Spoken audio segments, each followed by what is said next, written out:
और अगली बड़ी खबर, यूक्रेन के राष्ट्रपति जेलेंस्की और यूक्रेनी सेना में टकराव हो गया है। बड़ी खबर है, जेलेंस्की को राष्ट्रपति पद से हटाना चाहती है सेना।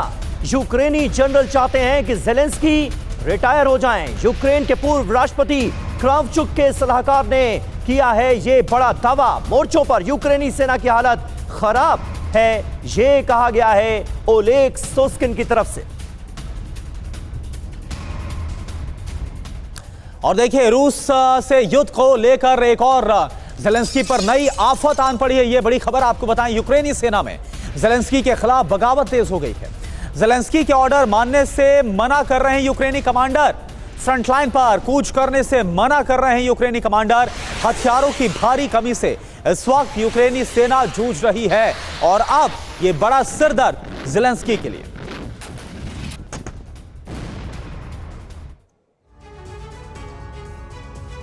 और वहीं डोनेट्स्क के फ्रंट पर अब निर्णायक युद्ध चल रहा है। यूक्रेन के काउंटर ऑफेंसिव को इस फ्रंट पर फिर बड़ा झटका लगा है। कैसे, देखिए रिपोर्ट।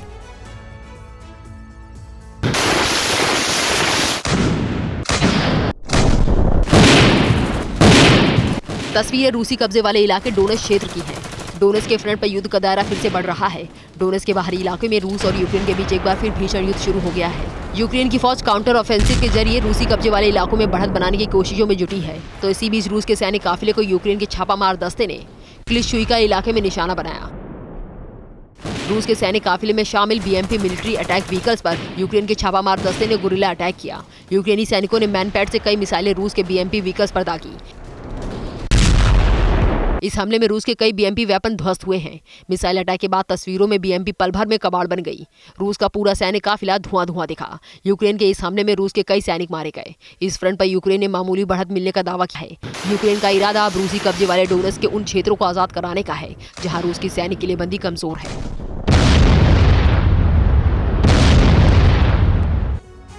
और देखिए, एक बार फिर से एक और बड़ी खबर आ रही है। रूस यूक्रेन वॉर को लेकर कुपियांस्क में रूस का भीषण हमला हुआ है। आर्टिलरी से यूक्रेनी ठिकानों पर अटैक किया गया। रूस ने हमले का ताजा वीडियो जारी किया। रूसी हमले में यूक्रेन को भारी नुकसान की खबर।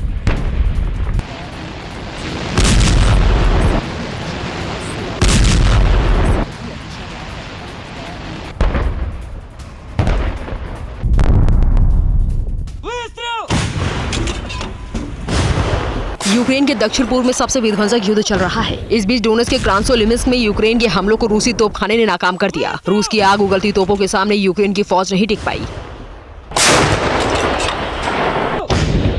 रूसी तोपखाने के D-30 होवित्जर से यूक्रेन के सैन्य ठिकानों को धुआं कर दिया। कई घंटे चले भीषण युद्ध में यूक्रेन के 27 से ज्यादा सैनिक मारे गए। रूस की तोपों ने इस फ्रंट पर हाहाकार मचा दिया। यूक्रेन के सैनिकों को मजबूरी में इस फ्रंट से एक बार फिर पीछे हटना पड़ा। इस बीच रूस की फौज ने यूक्रेन के अन्य इलाकों में भी मिलिट्री ऑपरेशन तेज कर दिया है। यूक्रेन के सैन्य ठिकानों पर रूस की स्पेशल फोर्स चलती ट्रेन से ड्रोन स्ट्राइक करती नजर आई। रूसी रक्षा मंत्रालय ने चलती ट्रेन से यूक्रेन के सैन्य ठिकानों पर किए गए ड्रोन हमलों का वीडियो भी जारी किया है। रूसी रक्षा मंत्रालय ने दावा किया है कि चलती ट्रेन से की गई ड्रोन स्ट्राइक ने 100% एक्यूरेसी दिखाई और यूक्रेन के कई सैन्य ठिकानों को तहस नहस कर दिया। तो उधर यूक्रेन के सैन्य ठिकानों में इस ड्रोन हमलों से हड़कंप मच गया। यूक्रेन के डिफेंस सिस्टम भी नाकाम साबित हुए।